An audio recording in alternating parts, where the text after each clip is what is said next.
Alors, j'essaie de donner une réponse parce que je suis toujours surpris par les trois options que la plupart du temps se présentent quand les gens parlent de sionistes.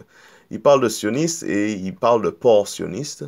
Ils parlent de sionistes et en parlant d'un vieux petit monsieur blanc avec un long nez et des longs doigts, avec des ongles pointus et des dents pointues, avec un petit chapeau noir qui essaie de boire le sang des enfants et dominer le monde.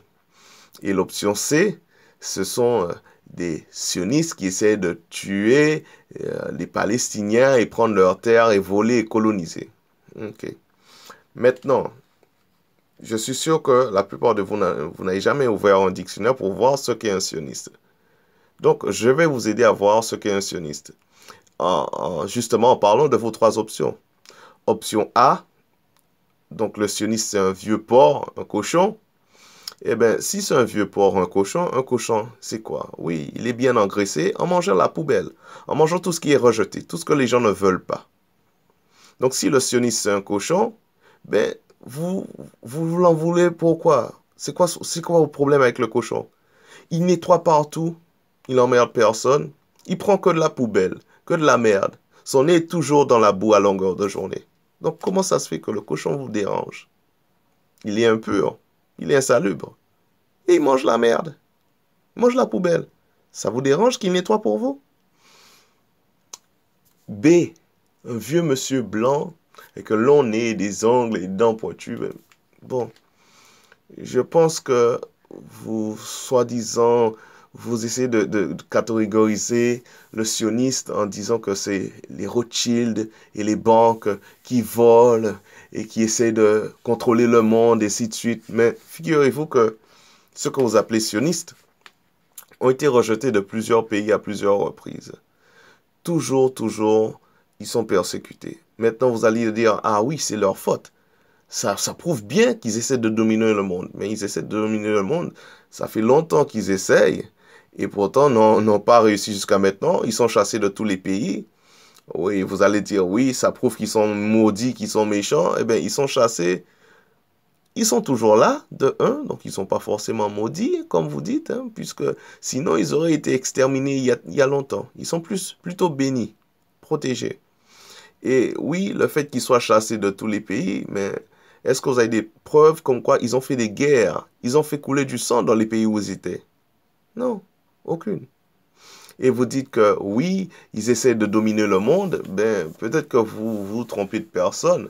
Il me semble que ceux qui ont dominé le monde, l'islam essaie de faire maintenant, mais ceux qui l'ont dominé pendant des siècles et des siècles, ce sont les Européens. C'est l'Europe qui a contrôlé, qui contrôle toujours 90% du globe terrestre, 90% des humains. Hein. Et les sionistes, ce ne sont pas des Européens. Vous vous trompez.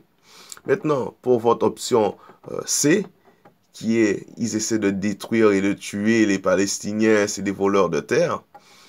Ben, si c'est des voleurs de terre, c'est des colons, des colonisateurs, ça fait 70 ans.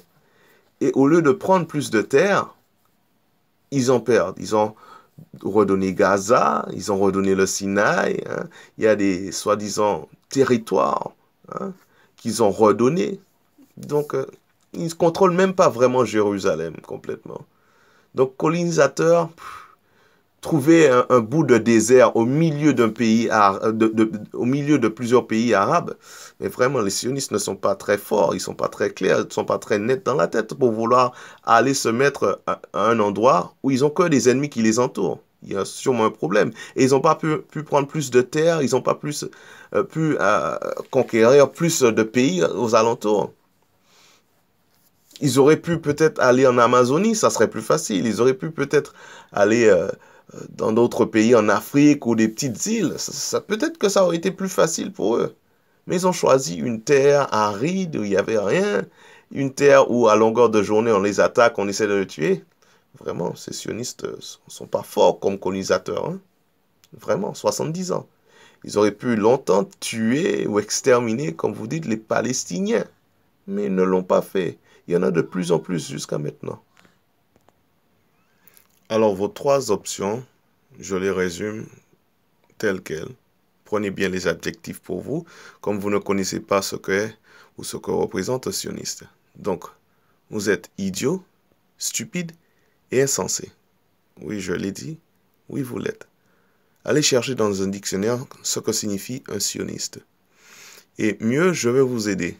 Lorsque vous dites qu'un sioniste, c'est un petit monsieur blanc et que l'on est, ben, moi, je suis un sioniste. Mon nez n'est pas si long.